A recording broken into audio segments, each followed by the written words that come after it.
जो urban countries में middle east respiratory syndrome बोलते थे, उसमें भी मोर्टेलिटी डेथ्स बहुत ज्यादा हुआ करती थी। फिर आ गया सार्स। सार्स आपने पहले नाम सुना है, 2011 में आया था सार्स। उसमें भी लंग्स इन्वॉल्व होते थे, लेकिन इतना ज्यादा कंटेजियस नहीं था। कंटेजियस मींस एक आदमी से दूसरे आदमी में इतना फैलता नहीं था। ज्यादातर ये इन्फेक्शंस जानवरों से इंसानों में आया करता था। फिर जो अभी का आया है इसको हम बोलते हैं कोरोना वायरस 19, क्योंकि 2019 में चाइना में पाया गया, वुहान सिटी में। तो दिसंबर 2019 में पहले डिस्कवर हुआ, इसीलिए इसको बोलते हैं कोविड-19 इन्फेक्शन। और इसमें क्या है, सबसे बड़ी प्रॉब्लम क्या है, ये फैलता बहुत तेजी प्रकार से। तो इसका जो ट्रांसमिशन है बहुत ज्यादा फास्ट है बाकी वायरस से। जो पहले मर्स था या सार्स जो पहले हुआ करता था, इसका ट्रांसमिशन बहुत ज्यादा है। और पहले हमने सोचा ये जानवरों से इंसानों में आया, लेकिन ह्यूमन टू ह्यूमन ट्रांसमिशन, आदमी से आदमी का ट्रांसमिशन है, इंसानों से इंसानों का ट्रांसमिशन इसमें बहुत ज्यादा फास्ट है। तो ये प्रॉब्लम है इस कोविड-19 इन्फेक्शन से। और ये स्टार्ट हुआ वुहान चाइना से, उसके बाद ये सारे वर्ल्ड में फैल गया। जब ये सारे वर्ल्ड में फैलता है तो WHO ने इसको पैंडेमिक करार दिया गया। तो जब एक जगह होता है एपिडेमिक बोला जाता है, जब ये सारे वर्ल्ड में जाता है इसको पैंडेमिक बोला जाता है। सर ये इन्फेक्शन ना ज्यादातर 80 to 90% में माइल्ड इन्फेक्शन रहता है। सबसे बड़ी प्रॉब्लम है कि ये फैलता बहुत तेजी से है, सबसे बड़ी परेशानी वो है। अच्छा, मैं चाहूंगा जिनको भी जो क्वेश्चंस है वो हमारे चैट बॉक्स में लिखिए, मैं सब क्वेश्चंस का जवाब दूंगा लास्ट में। तो पहली बात नंबर ये है कि ये 80 to 85% या 90% में माइल्ड इन्फेक्शन रहता है। बट जिन पेशेंट की इम्यूनिटी कम रहती है, नंबर 1, जिनको बहुत सारी बीमारियां हैं, ज्यादातर डायबिटीज के पेशेंट या जिनका एज ज्यादा है, ज्यादातर 60 साल से ज्यादा, जिनको ब्लड प्रेशर की प्रॉब्लम्स है, जिनको हार्ट की बीमारियां हैं, तो जिनका एज ज्यादा है, जिनको डायबिटीज है, जिनको ब्लड प्रेशर है, तो जिनको बहुत ज्यादा बीमारियां हैं, उनमें ये ज्यादा नुकसान करता है, उन्हीं में ज्यादा ये बीमारी नुकसान करती है। जाती कहाँ से है, ये ड्रॉपलेट्स की वजह से जाता है। जैसे मान लो मुझे इन्फेक्शन है, तो इन्फेक्शन के साथ में जब खांसी करूंगा तो ये ईयर ड्रॉपलेट्स के थ्रू दूसरे पेशेंट, अगर जो मेरे नजदीकी में है 6 फीट की नजदीकी में कोई दूसरा पेशेंट है, उनके नाक के थ्रू फेफड़ों में जाएगा और उनके लंग्स को खराब करेगा। इनके रिसेप्टर्स फेफड़ों में होते हैं, नाक में होते हैं, गले में होते हैं, हार्ट में होते हैं, किडनीज में होते हैं। तो ये पहले फेफड़ों को इन्वॉल्व करेगा, फेफड़ों के साथ साथ ये किडनीज को इन्वॉल्व कर सकता है, हार्ट को इन्वॉल्व कर सकता है। तो मेरे कहने का मकसद है जिनको ज्यादा ध्यान रखना है, जिनका एज 60 ईयर से ज्यादा है, जिनको हार्ट की प्रॉब्लम है, जिनको डायबिटीज की प्रॉब्लम है या मल्टीपल बीमारियां हैं, उनमें ज्यादा नुकसान करता है। वही पेशेंट ज्यादातर, ये मैं पहले कोविड जो पहला वेव आया था, वही पेशेंट ज्यादातर हॉस्पिटल में एडमिट होते हैं। उन्हीं को ज्यादातर लंग्स की प्रॉब्लम होती है, उन्हीं को सांस की प्रॉब्लम होती है, उन्हीं को ऑक्सीजन की रिक्वायरमेंट होती है, उन्हीं को वेंटिलेटर पे जाने का रिस्क बढ़ता है, और उन्हीं में देखा गया मोर्टेलिटी है। तो सिंपल बात ये कहूंगा मैं कि नॉर्मल पॉपुलेशन में इनका जो रिस्क है डेथ का वो 1 या 2% है, लेकिन जिनका sugar, heart patient, kidney patient या एज ज्यादा है, उनको रिस्क ऑफ डेथ 10 to 15% है। तो ये चीज हमें समझना पड़ेगा। तो शुरुआत में ये इंट्रोडक्शन है, वैसे ज्यादातर लोग इसके बारे में जानते हैं कि कोविड इन्फेक्शन जो है ज्यादा रिस्क उन लोगों को है जिनको एज ज्यादा है, जिनको मल्टीपल बीमारियां हैं। ये पहले जो कोविड वेव फर्स्ट है उसमें ऐसा था, देखा गया, लेकिन इस बार की जो कोविड वेव सेकंड आई है इसमें कुछ चेंज हो गया। पहली वेव में जो यंग पेशेंट से खाली 1 या 2% लोगों को ही देखा गया कि उनको डेथ का रिस्क देखा गया, कि यंग पॉपुलेशन में कम असर किया कोविड वेव 1 ने। लेकिन इस बार पॉपुलेशन में जो है यंग पेशेंट 10 to 12%, 100 में 10 से 12 यंग लोगों की मौतें भी देखी गई है कोविड वेव 2 में। तो ये थोड़ा चेंज आ गई है। क्यों आ गई चेंज? क्योंकि ये वायरस जब ये फैलता है लोगों में, ज्यादा से ज्यादा लोगों में फैलता है, ये वायरस रेप्लिकेट करता है, 1 से 2, 2 से 4 ये वायरस बॉडी में रेप्लिकेट करता है, मल्टीप्लाई करता है। इसमें चेंजेस आ जाती है, इसमें चेंजेस आती हैं तो इसमें फैलने का रिस्क बढ़ जाता है और इसका विरुलेंस, ताकत बढ़ जाती है। तो इसमें ये यंग पेशेंट्स को भी अब खतरा ज्यादा देखा गया है। तो ये चीज अब देखेंगे तो कोविड वेव 2 में यंग पेशेंट्स की डेथ्स बहुत ज्यादा देखी गई, जो अब रोज न्यूज में सुनते हैं, टीवी में सुनते हैं, सोशल मीडिया में सुनते हैं। और सर अब आगे कह रहे हैं कि कोविड वेव 3 आने वाली है। यूरोप में ऑलरेडी कोविड वेव 3 आई ही हुई है, यूएसए में भी कोविड वेव 3 आई हुई है, लेकिन बहुत सारे हमारे जो एक्सपर्ट्स हैं वो कह रहे हैं कोविड वेव 3 आने वाली है। तो बहुत सारे लोग मुझसे पूछते हैं, डॉक्टर साहब ये कोविड वेव 3 क्या है? तो अगर ये 2-4 महीने बाद कोविड वेव 3 आ गई, आप लोगों का वैक्सीनेशन हो जाएगा, लेकिन हम अभी तक वैक्सीनेशन ज्यादातर 45 साल से ऊपर लोगों का हो रहा है, यंग लोगों का नहीं हो रहा है। और मुझे नहीं लगता अभी हमारे पास इतना वैक्सीनेशन डोजेज है कि यंग लोगों को, बच्चों का हो पाएगा। तो यह जो आगे कोविड वेव 3 आएगी वो बच्चों को संक्रमण करेगी, और अगर बच्चों में इन्फेक्शन होगा तो बच्चों में मोर्टेलिटी देखी जाएगी, मोर्टेलिटी में डेथ देखी जाएगी। तो कोविड वेव 3 अगर आगे आएगी तो ये बच्चों में भी संक्रमण होने का रिस्क है। तो अभी से बचाव करना पड़ेगा, और हमें ज्यादा से ज्यादा वैक्सीनेशन सब लोगों का होना ज्यादा जरूरी है। ये थोड़ा अभी तक ग्रॉसली मैंने बता दिया आपको कि इसके बारे में। मैं चाहूंगा मैडम अब मुझे एक क्वेश्चन बताएं, जो हमारे पेशेंट्स हमारे पास J&K, पंजाब, हरियाणा, राजस्थान से पेशेंट्स हैं, और लगभग हमारे पास 80,000 से ज्यादा पेशेंट्स हैं, लगभग 1 लाख टोटल मिला के। तो जो हमारी क्वेरीज पेशेंट्स की आती है, मैं कुछ बोलता जाऊंगा उसका कोई फायदा नहीं, तो मैं चाहूंगा जो हमारी पेशेंट्स की क्वेरीज हैं पहले मैं वो लेता हूं, फिर बाद में जो आपने चैट बॉक्स में क्वेश्चंस दिए हैं उनका जवाब मैं दूंगा। वैसे डॉक्टर साहब मैं ये जानना चाहूंगी, वैसे आपने कोविड को थोड़ा लेके तो जोर से मैडम थोड़ा कोविड को लेके तो आपने बताया कि कोविड इन्फेक्शन होता क्या है, कैसे हम इसे प्रिवेंट कर सकते हैं, सिम्टम्स क्या हैं। तो काफी हमारे पेशेंट्स हैं वो ये जानना चाहते हैं कि डायबिटीज के साथ इसका क्या एसोसिएशन है, क्योंकि ये देखा जाता है कि बोला जाता है कि डायबिटिक पेशेंट को, हार्ट पेशेंट को, हाइपरटेंसिव पेशेंट को, इन्हें ज्यादा ध्यान रखने की जरूरत है। तो प्लीज एक्सप्लेन। जिनको पहले देखा गया, कुछ पेशेंट्स को कभी शुगर नहीं होता है, कोविड इन्फेक्शन हो जाता है, हॉस्पिटल में एडमिट करते हैं तो उनका एकदम से शुगर आ जाता है, शुगर बढ़ना स्टार्ट होता है। तो कोविड इन्फेक्शन खुद ये वायरस नया डायबिटीज डेवलप कर सकता है। ये देखा गया है कि कोविड वायरस इंसुलिन बनाने की सेल्स को डैमेज करता है। जिनको कभी शुगर की बीमारी होती नहीं उनको शुगर डेवलप हो जाता है, नंबर 1। नंबर 2, कोविड इन्फेक्शन जिनको हॉस्पिटल में एडमिट होना पड़ता है, कोविड इन्फेक्शन जब सीवियर इन्फेक्शन होता है या ज्यादा बीमारी बढ़ जाती है, हमें स्टीरॉइड देना पड़ता है, और हमें पता है स्टीरॉइड शुगर बढ़ाएगा। तो जिनको डायबिटीज कंट्रोल होता है, पहले जब हॉस्पिटल में एडमिट होते हैं उनका क्या होता है, उनका एकदम से शुगर बढ़ जाता है, तो स्टीरॉइड की वजह से भी शुगर बढ़ जाता है। तो पहला, नया डायबिटीज इससे हो सकता है जिनको पहले कभी डायबिटीज नहीं हो। कुछ लोगों को स्टीरॉइड देने से शुगर बढ़ता है। तीसरा, कोई भी इन्फेक्शन बॉडी में हो, कोई भी इन्फेक्शन बॉडी में हो सर, शुगर बढ़ता है। तो कभी कभी इन पेशेंट्स में हमें जो टेबलेट्स पे हैं, सारी दवाइयां सेफ नहीं है। कोविड पेशेंट्स को जब हम हॉस्पिटल में एडमिट करते हैं तो प्लीज आपको डरना नहीं है।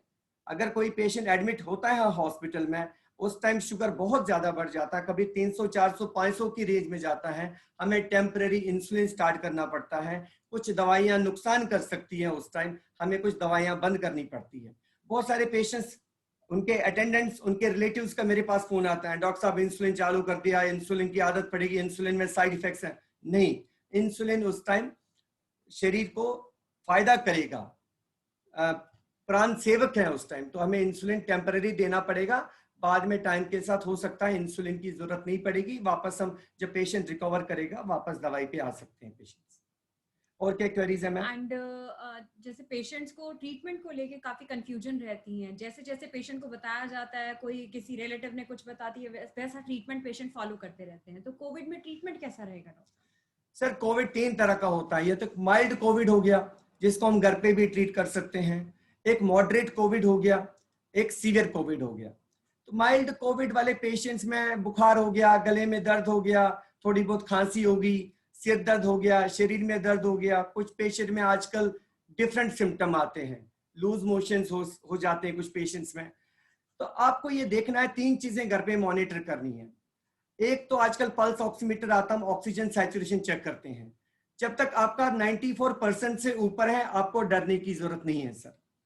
अगर आपका बुखार 3-4 दिन 5 दिन रहता है ठीक है, लेकिन अगर 5-7 दिन से लगातार बुखार उतर नहीं रहा है तब आपको कंसर्न है, आपको अपने डॉक्टर से कंसल्ट करना चाहिए। एक तो आपका ऑक्सीजन लेवल 94% से ऊपर होना चाहिए, उससे कम नहीं जाना चाहिए। एक आपका बुखार 4-5-6 दिन तक ही रहना चाहिए। अगर 7 दिन के बाद भी बुखार परसिस्टेंटली ज्यादा रह रहा, उतर नहीं रहा है, तभी डॉक्टर से कंसल्ट करना चाहिए। या आपकी खांसी 7 दिन बाद भी परसिस्टेंटली खांसी बंद ही नहीं हो रही है, तब भी आपको चेक करना चाहिए। अगर आपको लग रही है कि छाती बंद हो रही है और सांस में तकलीफ हो रही है, तभी डॉक्टर से कंसल्ट करना चाहिए। और एक इंपॉर्टेंट चीज है जो सब लोग समझ में नहीं आता, कि हम क्या करते हैं, बैठ के चेक करते हैं ऑक्सीजन, हमारा आता है 96%। प्लीज 96% रेस्ट में आया है। हम पेशेंट को बोलते हैं 6 मिनट वॉक करिए, 6 मिनट वॉक करने के बाद वापस चेक करिए। अगर 2% से कम हो गया आपका ऑक्सीजन, मीन 96 का 94 या 93 हो गया, दैट मीन्स ये सही नहीं है। उसका मतलब है आपका ऑक्सीजन का लेवल कम हो रहा है थोड़ा एक्सर्शन पे। जब आप बाथरूम जाओगे, वॉशरूम जाओगे, आपका ऑक्सीजन लेवल कम हो रहा है, दैट मीन्स आपको प्रॉब्लम्स बढ़ने वाली है। तब भी आपको कंसल्ट करना चाहिए और अपना सीटी स्कैन कराना चाहिए। तो सीटी स्कैन सबको कराने की जरूरत नहीं है सर। तो आज लोग ज्यादा, एक सीटी स्कैन कराने में आपको रेडिएशंस मिलती है, और कोई माइल्ड प्रॉब्लम्स होती है तो सीटी स्कैन कराने जाता नहीं। सबको सीटी स्कैन कराना नहीं है। सैचुरेशन 94% से कम है, 7 दिन के बाद भी बुखार उतर नहीं रहा है, खांसी 7 दिन के बाद भी चलती जा रही है, चेस्ट में सफोकेशन या सांस की तकलीफ हो रही है, या आपको चलने फिरने में ऑक्सीजन का लेवल रेस्ट में 96 है, 97 है, और वो 2-3% से कम जा रहा है, तब आपको सीटी स्कैन करने की जरूरत है सर, और उसके हिसाब से डॉक्टर से कंसल्ट करने की जरूरत है। एंड एक हमारे पेशेंट्स को ये जानना है कि क्या सबको वैक्सीनेशन की जरूरत है? वैसे हम सबको ये बताते हैं कि वैक्सीनेशन सबको होना जरूरी है, लेकिन काफी पेशेंट्स को आजकल ये एक मिथ है कि डायबिटिक पेशेंट को वैक्सीनेशन नहीं करवानी चाहिए क्योंकि उनकी जो मेडिसिन चल रही होती है उनसे उन्हें नुकसान हो सकता है वैक्सीनेशन करवाने से। प्लीज ये डाउट क्लियर करिए पेशेंट्स का। सर वैक्सीनेशन के बारे में जितना मिथ्स हैं, जितना कंफ्यूजन है, मैं नहीं समझता किसी और चीज में कंफ्यूजन है। मैं कह रहा हूं हमारे पास आज जो दवाई इस डिजीज से बचने के लिए है, वो एक ही दवाई है, वो है वैक्सीनेशन। अब वैक्सीनेशन हम बच्चों को भी किया करते हैं। अगर वैक्सीनेशन के बाद एक नॉर्मल चीज, किसी किसी पेशेंट में हल्का सा बुखार आए, हल्का सा सिर दर्द हो, बॉडी दर्द हो, तो एक नॉर्मल रिएक्शन है कि बॉडी में एंटीबॉडी बन रही है। उसके लिए एक पैरासिटामोल की गोली या डोलो पैरासिटामोल जो आता है, वो टेबलेट लेना 1-2 दिन कोई बड़ी बात नहीं है। बट उसके लिए एक लाइफ सेविंग वैक्सीनेशन कराना, कोई ऐसा कोई उससे उसको अवॉइड करना, क्योंकि गलत फहमियां इतनी फैलाई गई है, वो मुझे लगता है ये सही बात नहीं है। वैक्सीनेशन इज मस्ट, और यही एक चीज हमारे पास अभी हाथ में है, बेस्ट मेडिसिन है जिससे हम बच सकते हैं इस कोविड के इन्फेक्शन से। अब कोई लोग बोलते हैं मैंने वैक्सीनेशन कराया फिर भी मुझे कोविड इन्फेक्शन हो गया, इसके बारे में और रोशनी डालना चाहूंगा मैं।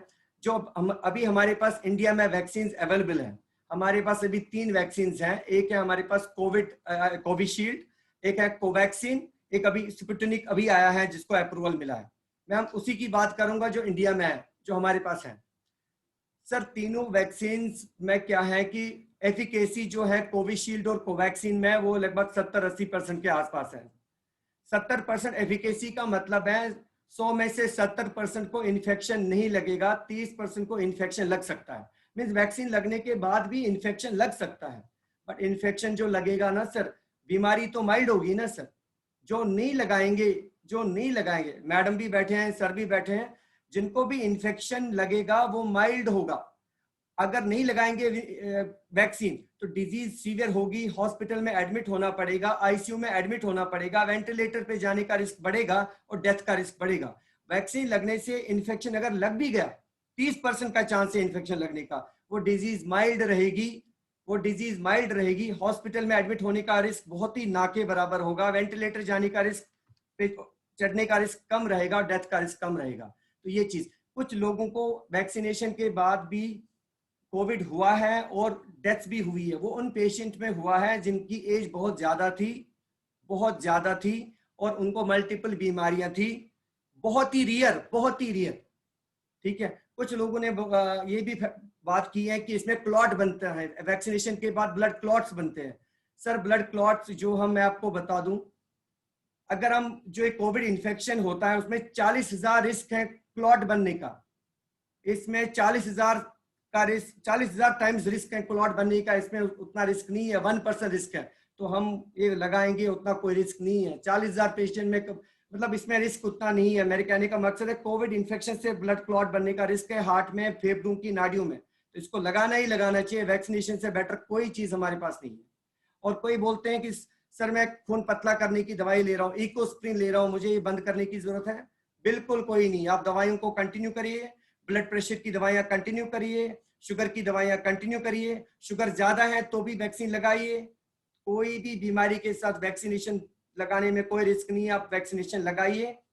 खाली एक एंटी कोगुलेंट दवाई होती है, उसको थोड़ी देर बंद करने की जरूरत होती है, वो बहुत रेयर कोई पेशेंट ऐसा हो। और कोई पेशेंट अगर हॉस्पिटल में एडमिट हो किसी बीमारी के साथ, उनको वैक्सीनेशन नहीं लगाना है, अदरवाइज सब पेशेंट को वैक्सीनेशन लगाने की जरूरत है। डॉक्टर साहब, सबसे बड़ा क्वेश्चन हमारे पेशेंट्स का होता है कि कोविशील्ड लगवाना चाहिए या कोवैक्सीन लगवाना चाहिए, which one is best? Covishield और कोवैक्सीन में जिनको जो पास वाली डिस्पेंसरी हॉस्पिटल में जो भी अवेलेबल है वो लगाना चाहिए। प्रेगनेंसी में या जो इम्यूनो सप्रेशन, जिनको कैंसर का ट्रीटमेंट चल रहा है उनमें वो दवाइयां चलती हैं, इम्यूनो सप्रेशन लाइक स्टीरॉइड चल रहा है या कोई दवाई ऐसी चलती है इम्यूनिटी सप्रेस करने के लिए, प्रेगनेंसी में या ब्रेस्ट फीडिंग में जो दूध पिलाते हैं उनके लिए कोविशील्ड बेटर है। बाकी सब लोगों के लिए कोविशील्ड लगाइए, कोवैक्सीन लगाइए, सब बराबर है। जो भी आपको ऑप्शन सामने मिलता है वो लगाइए। तो प्लीज आप जो भी ऑप्शन है, आप ये मत वेट करिए कि मेरे पास कोविशील्ड नहीं मिल रहा है, कोवैक्सीन नहीं मिल रहा है, तो कौन सा, जो भी मिलता है वो लगाइए, दोनों बराबर है। खाली प्रेगनेंसी या वो दवाइयां जो इम्यूनिटी को सप्रेस करती हैं, कुछ को कैंसर का ट्रीटमेंट या प्रेगनेंसी है उसमें कोविशील्ड लगाना बेटर रहता है। एंड नेक्स्ट इज कि कितना गैप होना चाहिए दो वैक्सीनेशन में, और सेकेंडली अगर पेशेंट को अभी रिसेंटली कोविड इन्फेक्शन हुआ है उसके बाद अगर उसका कोई सेकेंड डोज पेंडिंग है या नेक्स्ट वाला वैक्सीनेशन करवाना है तो वो कितने गैप के बाद होना चाहिए? 3 तरह के पेशेंट्स हैं। एक तो पेशेंट है जिसका भी कोविड इन्फेक्शन हुआ है। कोविड इन्फेक्शन जिनका हुआ है उनको 3 मंथ्स का टाइम देना चाहिए, 90 डेज का वेट करना चाहिए, क्योंकि कोविड इन्फेक्शन के बाद अपनी इम्यूनिटी तो आएगी, एंटीबॉडी तो बनी है, तो 3 मंथ्स के बाद लगाएंगे, तब तक तो अपनी इम्यूनिटी आ गई है, तो 3 मंथ्स का वेट करना चाहिए। कुछ पेशेंट्स ने क्या है कि पहले एक डोज लगाया वैक्सीन का, उसके बाद कोविड इन्फेक्शन हुआ है, तो उसके बाद कोविड इन्फेक्शन हुआ है तो कोविड इन्फेक्शन का मतलब ये बूस्टर डोज लग गया, उनको भी 3 मंथ्स का वेट करना चाहिए, तो ये भी इंपॉर्टेंट है। तीसरी चीज आपने बताई, पूछी गया मेरे से मैं, लाइक अगर गैप कितना होना हाँ चाहिए गैप कितना, vaccination में? पहले गैप इंडिया पहले हमारी जो गाइडलाइंस थी 4 वीक्स का, बट मैं चाहूंगा जितना ज्यादा गैप रहे उतना ज्यादा बेटर रेस्पॉन्स भी आता है। अभी गाइडलाइन चेंज हो गई थी, फिर 8 वीक्स कर दिया, अब 16 वीक्स कर दिया गैप। तो ज्यादा गैप होने से देखा गया कि नेक्स्ट जो डोज अगर लेट लग जाए तो ज्यादा अच्छा इम्यूनिटी रेस्पॉन्स आता है, इम्यूनिटी ज्यादा बेटर बनती है।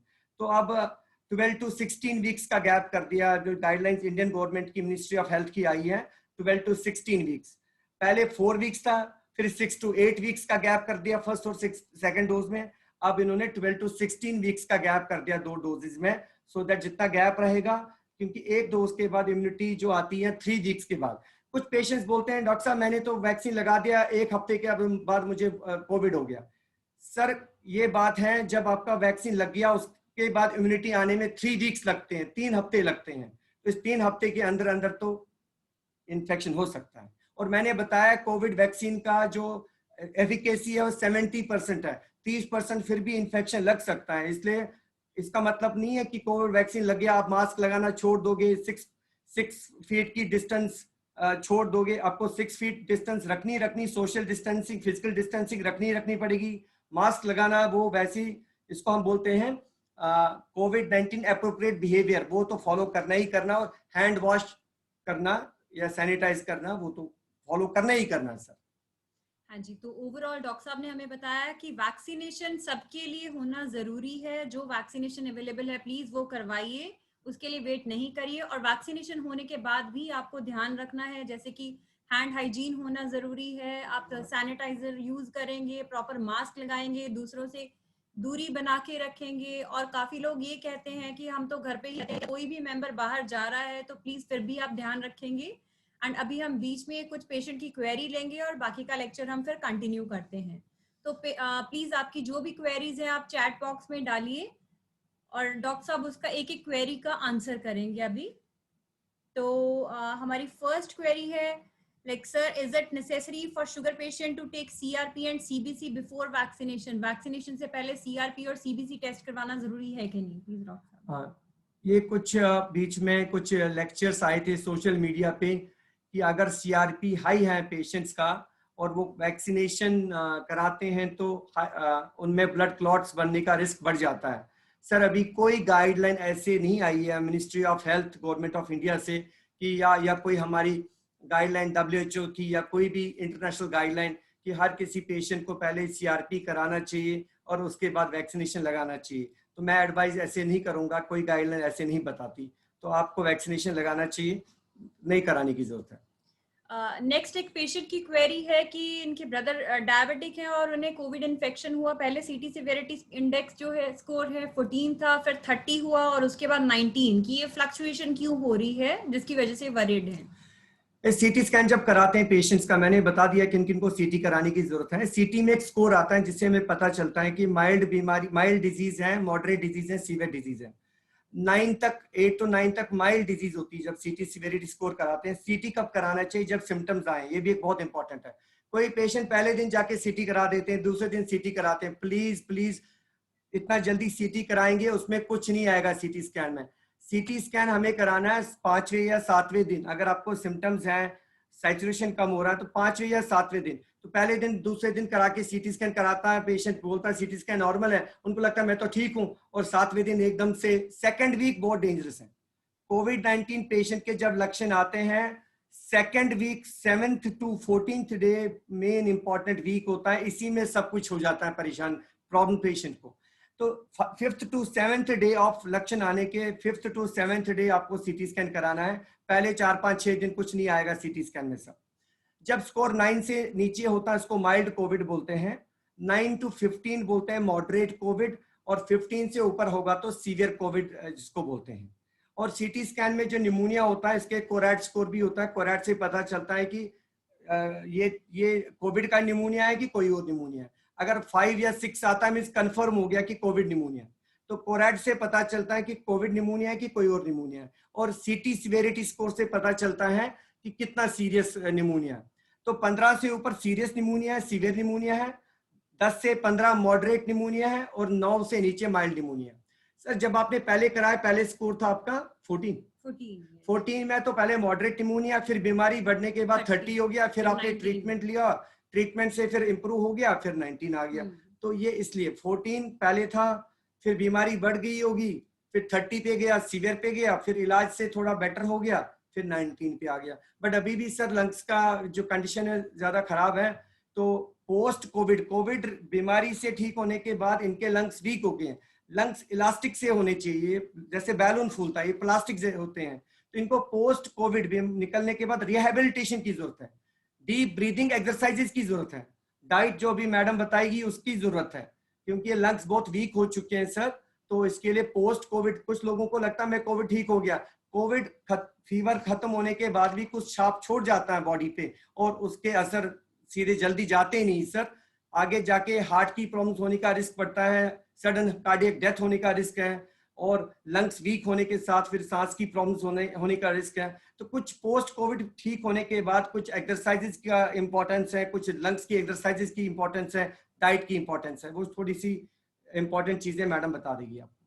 Next is any side effect for COVID vaccine to type 1 patients? No, there are no side effect. You should go for vaccination. Type 1 diabetes अगर यंग एज का भी है, 10 साल से ज्यादा डायबिटीज है, उनको वो इसमें आते हैं गाइडलाइंस में, उनको वो वैक्सीनेशन करा सकते हैं। Next is कि what precautions should be taken for cancer patients suffering with COVID? Covid with cancer उनको वैक्सीनेशन कराना चाहिए, क्योंकि उनकी इम्यूनिटी वैसी ही वीक है।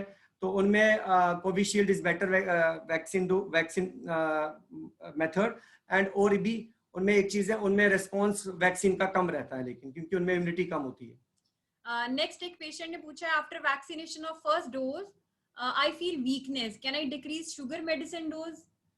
नहीं सर, वो तो शुगर डोज आप कम करेंगे अगर शुगर का लेवल कम हो रहा है तो। अदरवाइज कुछ पेशेंट्स का वैक्सीन डोज लगाने के बाद शुगर बढ़ता है, तो हम देखते हैं कि शुगर का डोज, शुगर की दवाइयों का डोज बढ़ाना पड़ता है। तो कुछ लोगों का वैक्सीनेशन के बाद ऐसा देखते हैं कि थोड़े से टेम्परेरी शुगर्स बढ़ते हैं, तो बिना शुगर चेक किए आप कम नहीं करेंगे दवाइयों का डोज, उल्टा हो सकता है, बढ़ाना पड़ सकता है। नेक्स्ट एक पेशेंट की क्वेरी है कि इन्हें कोविड इन्फेक्शन हुआ था, सीआरपी उस टाइम पे हाई था, लेकिन जैसे ही अब नॉर्मल हो गया है, बट इनकी शुगर्स फ्लक्चुएट कर रही है कोविड के ट्रीटमेंट के बाद। एक इंपॉर्टेंट चीज है, कभी कोई कोविड पेशेंट्स है, जब उनका पहले जिन मेडिसिन से शुगर कंट्रोल था, कोविड होने के बाद हॉस्पिटल में एडमिट होते हैं तो शुगर हाई होता है, उस टाइम इनका इंसुलिन भी लगता है, दवाइयां भी देनी पड़ती हैं। डिस्चार्ज के बाद पुरानी दवाई जब वो स्टार्ट करते हैं फिर उनका शुगर कंट्रोल नहीं होता।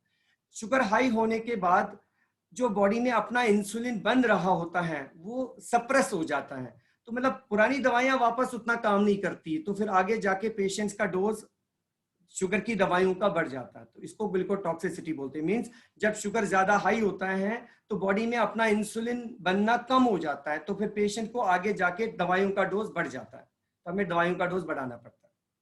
एक हमारे पेशेंट हैं, डायबिटिक हैं, हार्ट पेशेंट भी हैं, 14 अप्रैल को इन्हें कोविड हुआ था, तो ये अब जानना चाहते हैं कि अभी नेगेटिव तो हैं, क्या ये वैक्सीनेशन के लिए जा सकते हैं? मैंने बोला कोविड इन्फेक्शन के 90 डेज बाद आप वैक्सीनेशन के लिए जा सकते हैं। अभी अपनी इम्यूनिटी आ गई इनकी because of infection. Covid infection के बाद जो नेचुरल इम्यूनिटी है, नेचुरल इम्यूनिटी ज्यादा बेटर होती है जो कोविड इन्फेक्शन के बाद आती है। कोविड वैक्सीनेशन की इम्यूनिटी भी अच्छी है बट उतनी बेटर नहीं होती जितनी नेचुरल इम्यूनिटी होती है। ऑक्सीजन लेवल को कैसे इंक्रीज कर सकते हैं? ऑक्सीजन लेवल को कैसे इंक्रीज किया? अगर कोविड पेशेंट का ऑक्सीजन लेवल कम हो जाता है तो जैसे हमने बताया कि डीप ब्रीथिंग एक्सरसाइजेस हैं, थोड़ा सा मैडम ने भी बताया कि डीप ब्रीथिंग एक्सरसाइजेस हैं। अवेक प्रोनिंग है, तो अभी मैं डिमॉन्स्ट्रेट तो नहीं कर पाऊंगा। अवेक प्रोनिंग है 10 मिनट्स में। अच्छा, अवेक प्रोनिंग है, वो उसमें अवेक प्रोनिंग की एक्सरसाइजेस आप यूट्यूब पे जाएंगे, हमारे बहुत सारे कुलीग डॉक्टर्स ने वो डिमॉन्स्ट्रेट करके भी दिखाया है।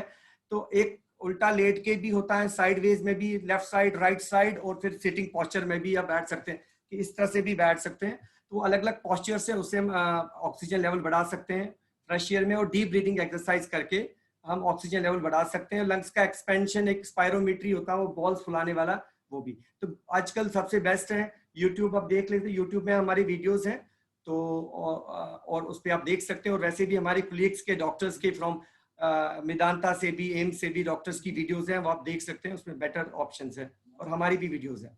तो बाकी की क्वेरीज हम थोड़े ब्रेक के बाद लेते हैं। नेक्स्ट हम थोड़ा सा डाइट डाइट के लिए कंटिन्यू करेंगे कि डाइट में क्या चेंजेस होनी जरूरी हैं। तो कोविड से फाइट करने के लिए आपकी इम्यूनिटी अच्छी होनी जरूरी है। तो इट इज नॉट लाइक कि आपने एक बार विटामिन सी का पिल ले लिया और साथ के साथ ही आपकी इम्यूनिटी बढ़ जाएगी। जैसे कि कहते हैं कि रोम एक दिन में नहीं बना था, तो वैसे ही इम्यूनिटी एक सिंगल पिल लेने से नहीं बढ़ेगी। उसके लिए आपको अपना प्रॉपर लाइफस्टाइल हेल्दी रखना जरूरी है, न्यूट्रिशियस फूड साथ में लेना जरूरी है, स्ट्रेस के लेवल को कम करना जरूरी है। तो डाइट में कैसा होना चाहिए आपका, लाइक शुगर कंट्रोल करने के लिए जैसा आप डाइट लेते हैं, कार्डियक पेशेंट या एक नॉर्मल पर्सन की जो डाइट होनी चाहिए। एडिशनली अपनी डाइट में आपको विटामिन सी इंक्लूड करना है, नेचुरल सोर्सेज, जैसे आप लेमन, मौसमी, ऑरेंजेस, लाइक कीवीज इंक्लूड कर सकते हैं, लेमन वाटर तो ले ही सकते हैं, साथ में आंवला है, गावा बहुत ही लाइक चीपेस्ट सोर्स है विटामिन सी का, इजीली अवेलेबल भी है, वो आप इंक्लूड कर सकते हैं अपनी डाइट में। सैलेड्स में आप टमेटोज ऐड कर सकते हैं, लेमन को हर मील में इंक्लूड करिए, जैसे आप करीज के बीच में लेमन ऐड कर सकते हो या सैलेड के ऊपर लेमन ऐड कर सकते हो। तो ये नेचुरल सोर्स हो जाएगा विटामिन सी का। एंड इसके अलावा जिंक इंक्लूड कर सकते हैं। सी फूड्स, अगर नॉन वेजिटेरियन है, फिश आप ले सकते हैं, एग्स ले सकते हैं, बहुत ही अच्छा सोर्स है जिंक का। इसके अलावा आलमंड्स इंक्लूड कर सकते हैं डाइट में, वॉलनट्स इंक्लूड कर सकते हैं, जैसे पंपकिन सीड होते हैं, लाइक पेठा होता है, उसके सीड्स आजकल मिल जाते हैं इजीली मार्केट में, बहुत ही अच्छा जिंक का सोर्स है, वो आप डाइट में इंक्लूड कर सकते हैं। रात को आप सीड्स को सोक कर सकते हैं, मॉर्निंग में आप ले सकते हैं। तो विटामिन सी एंड जिंक के अलावा आपको गुड क्वालिटी प्रोटीन ऐड करना जरूरी है, जैसे एग व्हाइट्स ऐड कर सकते हैं डाइट में अगर नॉन वेजिटेरियन है। अगर आप वेजिटेरियन हैं तो पनीर ऐड कर सकते हैं, या इसके अलावा बॉइल्ड चना इंक्लूड कर सकते हैं, रोस्टेड चना इंक्लूड कर सकते हैं, चने का सूप, चिकन सूप्स, ये गुड क्वालिटी प्रोटीन है, इनके सोर्सेज हैं। सोयाबीन न्यूट्री बहुत अच्छा सोर्स है प्रोटीन का, ये आप अपनी डाइट में इंक्लूड कर सकते हैं, with lots of vegetables and fruits, जो सीजनल वेजिटेबल, फ्रेश वेजिटेबल्स हैं, सैलेड की फॉर्म में या करी की फॉर्म में इंक्लूड करेंगे, एंड जो सीजनल फ्रूट्स हैं वो इंक्लूड करेंगे तो ज्यादा बेटर रहेगा। आपकी प्लेट कलरफुल होनी चाहिए, yellow, green, red colour vegetable and like fruits. इसमें आप red bell pepper, red capsicum आती है, एप्पल्स आते हैं, वो ले सकते हैं, येलो कलर के फ्रूट्स ले सकते हैं, ठीक है। 4 एंड वाइटामिन इंपॉर्टेंट है। विटामिन ए, जो आपने मैडम ने कहा कि vitamin C, vitamin A, vitamin D, तो और जिंक, एंड बी ये zinc, vitamin A, vitamin D, vitamin C और जिंक, विटामिन ए मैडम ने कहा किन से मिलेगा? कलरफुल वेजिटेबल एंड फ्रूट से, रेड, येलो, ग्रीन कलर के वेजिटेबल एंड फ्रूट्स में विटामिन ए आपको इजीली मिल जाएगा। एंड विटामिन डी का सप्लीमेंट्स आपको लेने पड़ेंगे, अदरवाइज लाइक 5 मिनट अगर आप ठंडी धूप में भी बैठते हो तो आपकी डेली की रिक्वायरमेंट विटामिन डी की पूरी हो जाती है, लेकिन वो नेक्ड स्किन पे पड़ना चाहिए, ना कि अगर आप खुद को ढक के बैठेंगे तो विटामिन डी नहीं बनेगा। विटामिन डी आपको सप्लीमेंट टेबलेट फॉर्म में लेना पड़ेगा, विटामिन सी भी के लेना natural पड़ेगा, और sources जिंक भी लेना पड़ेगा। विटामिन ए आपको डाइट से मिल जाएगा। और high protein, normal protein 1 gram protein लेते हैं नॉर्मल, बट आपको 1.5 ग्राम प्रोटीन, कौन सा प्रोटीन लेना चाहिए? हाई बायोलॉजिकल वैल्यू वाला प्रोटीन। जैसे मैंने आपको अभी बताया, वेजिटेबल सोर्सेज भी बताया मैंने, एनिमल सोर्सेज भी बताया आपको प्रोटीन के, वो इंक्लूड करेंगे। एंड इसके अलावा आपको स्ट्रेस मैनेजमेंट करना जरूरी है। उसके लिए आप योगा कर सकते हैं, हल्का सा वॉक कर सकते हैं, मेडिटेशन कर सकते हैं। आपका स्ट्रेस का लेवल कम होना जरूरी है, एंजाइटी कम होना जरूरी है। सबसे इंपॉर्टेंट चीज डाइट में हाइड्रेशन, पानी जितना ज्यादा लोगे उतना इंपॉर्टेंट है हाइड्रेशन, क्योंकि मैंने बोला कि इसमें डिहाइड्रेशन की वजह से ब्लॉकेज भी बनता है, नाड़ियों में ब्लॉकेज भी बनता है डिहाइड्रेशन की वजह से, बाकी शुगर्स भी बढ़ जाते हैं, यूरिनरी ट्रैक्ट इन्फेक्शन, यूरिन में इन्फेक्शन भी हो जाते हैं। हाइड्रेशन बहुत ज्यादा इंपॉर्टेंट है, तो हाइड्रेशन का ध्यान रखेंगे आप। हाइड्रेशन के लिए आप सूप्स ले सकते हैं, कोकोनट वाटर ले सकते हैं, नींबू पानी ले सकते हैं, या पतली लस्सी में थोड़ा सा काला नमक डाल के ले सकते हैं। एंड लॉट्स ऑफ वाटर, जैसे आप फ्रूट्स को सोक करके रख सकते हैं पानी में 1 लीटर बॉटल में डाल के, और पूरा दिन वो पानी भी ले सकते हैं। कोविड इन्फेक्शन से ठीक होने के बाद सब पेशेंट्स बताते हैं हमें कमजोरी आई है, पोस्ट कोविड फैटिक एक सिंड्रोम है, पोस्ट कोविड फैटिक। उस पोस्ट कोविड फैटिक के लिए क्या डाइट में बताइए? लाइक पोस्ट कोविड काफियों को वीकनेस आ जाती है, तो उसमें अगर नॉन डायबिटिक है तो उसमें आप जैसे शकरकंदी इंक्लूड कर सकते हैं, बनाना इंक्लूड कर सकते हैं। लेकिन अगर डायबिटिक हैं तो उसके अलावा उसमें आपको प्रोटीन अच्छी क्वालिटी का इंक्लूड करना जरूरी है। एंड हल्का सा अगर कफ या गले में इचीनेस रह रही है तो तुलसी हर एक के घर में अवेलेबल होती है, तो गर्म पानी में आप तुलसी बॉईल करके वो पानी ले सकते हैं। अपनी डाइट में हल्दी इंक्लूड कर सकते हैं, हल्दी में एंटीऑक्सीडेंट्स है जो कोविड से फाइट करने में भी हेल्प करेंगे और उसकी कॉम्प्लिकेशन से भी फाइट करने में हेल्प करेंगे। हल्दी वाला दूध आप ले सकते हैं, या चाय में फ्रेश हल्दी की सब्जी बन जाती है अलग से, वो सब्जी बना के भी ले सकते हैं। गर्म पानी में आप हनी डाल के, हनी भी डाल सकते हैं, तुलसी भी डाल सकते हैं, वो भी ले सकते हैं। ये कुछ चीजें, घर वाली चीजें आपको कमजोरी थकान से ठीक कर सकते हैं। पुरानी प्रैक्टिस होती थी कि गर्म पानी में नींबू और हल्दी डाल के मॉर्निंग में लिया जाता था, वो ले सकते हैं। गर्म पानी में हनी और नींबू भी डाल के ले सकते हो, तीनों का कॉम्बिनेशन भी अच्छा है। तो ये सब चीजें, और जब कभी गले में खराश हो रही है, सब चीज गर्म पानी के गरारे भी कर सकते हैं, और बीटाडीन गार्गल जो कोविड पेशेंट्स है। तो हम 1-2 क्वेश्चंस ले सकते हैं क्योंकि हमारे पास टाइम कम है। कोई इंपॉर्टेंट क्वेश्चन है वो ले लेते हैं, फिर इसके बाद हम इस सेशन खत्म करेंगे। मोस्ट इंपॉर्टेंट थिंग, कैफीन आपको कम करना है। Alcohol no caffeine. Alcohol, smoking, caffeine, चाय, कॉफी, ये कम करना है, डिहाइड्रेशन कॉज करेगा ये। तो प्लीज हेल्दी डाइट आपको फॉलो करना है। फ्राइड फूड अवॉइड करेंगे, रेड मीट आप अवॉइड करेंगे, फैटी फूड्स जो है वो कम रखेंगे, हेल्दी न्यूट्रिशियस डाइट आपको लेनी है। ऑयल आप ऑलिव ऑयल भी और मस्टर्ड ऑयल दोनों ले सकते हैं। हेल्दी ऑयल्स, ऑलिव ऑयल और मस्टर्ड ऑयल। तो इससे पहले हम सेशन खत्म करें, 1-2 इंपॉर्टेंट क्वेश्चंस ले लेते हैं, और ये प्रोग्राम हम आगे चलाते रहेंगे, एक सेशन में पूरा कंप्लीट नहीं कर सकते। और हम ऑनलाइन कंसल्टेशंस भी लेते हैं। हमारा इमरजेंसी नंबर और हेल्पलाइन नंबर आपके पास है। कोई भी क्वेरीज है, कोई भी प्रॉब्लम्स है, कोई भी कंफ्यूजन है, 24 आवर्स हम अवेलेबल हैं आप लोगों के लिए। और कोविड-19 के लिए भी हमारा एक प्रॉपर कोविड टीम है, टास्क फोर्स है, उसमें मैं हेड हूँ, उसका पूरी टीम है, कोई प्रॉब्लम नहीं है। तो आप ये बता दीजिए। हाँ जी, तो टाइफाइड में वैक्सीनेशन होना जरूरी है कि नहीं? I am talking for Jammu patients. Yes, typhoid में वैक्सीनेशन के बारे में पूछना चाहते हैं पेशेंट कि टाइफाइड वैक्सीनेशन तो अभी ऐसा कुछ नहीं है। टाइफाइड का वैक्सीनेशन अभी एपिडेमिक होता है, बट निमोनिया का वैक्सीनेशन कर सकते हैं पेशेंट, और इन्फ्लुएंजा का अक्टूबर में कर सकते हैं। कोविशील्ड वैक्सीन कहते हैं कि लेने के बाद पेशेंट की शुगर लो हो रही है, तो आई डोंट थिंक हो सकता है डाइट कम हो गया हो, कभी कभी पेशेंट का खाना पीना कम हो जाता है वैक्सीनेशन के बाद, भूख अच्छी नहीं लगती, लूज मोशंस हो जाते हैं, उससे शुगर कभी कम भी हो सकता है। टेस्ट ये आरटी-पीसीआर सीटी वैल्यू क्या होता है, ये बहुत ज्यादा लोग बोलते हैं सीटी वैल्यू क्या है। ये साइकिल थ्रेशोल्ड, सीटी का मतलब है साइकिल थ्रेशोल्ड। जब आप टेस्ट कराते हैं आरटी-पीसीआर, इसमें एक सीटी वैल्यू आता है, साइकिल थ्रेशोल्ड। अगर ये सीटी वैल्यू जितना कम होगा उतना उसका वायरल लोड ज्यादा है। अबो 35 मींस कम है वायरल लोड, इन्फेक्शन दूसरे को देने का रिस्क कम है। 15 to 20 के आसपास हो तो दैट मींस वायरल लोड ज्यादा है। 20 to 25 अगर आता तो मॉडरेट है, और 25 to 35 मींस वायरल लोड ज्यादा है। मींस साइकिल थ्रेशोल्ड सीटी वैल्यू होता है 15 से नीचे हैं, दैट मीन्स बहुत वायरल लोड है, दूसरे को इन्फेक्शन लगने का रिस्क ज्यादा है। 15 से 20 के बीच में तो मॉडरेट है, 20 से 35 के, मतलब जितना हाई होगा सीटी वैल्यू उतना कम चांसेस है इन्फेक्शन जाने का। जितना सीटी वैल्यू लो है उतना ज्यादा वायरल लोड है, उतना इन्फेक्शन दूसरे को देने का ज्यादा खतरा है। तो 17 से कम नहीं होना चाहिए, 17 से कम है that means high viral load है, इन्फेक्शन ज्यादा जाएगा दूसरे पेशेंट को। What about CKD patient, kidney patient को क्या ध्यान रखने की जरूरत है? सीकेडी पेशेंट को हाइड्रेशन इंपॉर्टेंट है, सीकेडी पेशेंट को शुगर कंट्रोल होना चाहिए, सीकेडी पेशेंट को जल्दी से जल्दी रिस्क ऑफ सीवियर कोविड होने का ज्यादा खतरा है, किडनी क्रिएटिनिन बढ़ने का ज्यादा रिस्क है। अगर उनको जल्दी अर्जेंट से अर्जेंट डॉक्टर से कंसल्ट करना चाहिए अगर उनको कोविड इन्फेक्शन लग जाता है तो।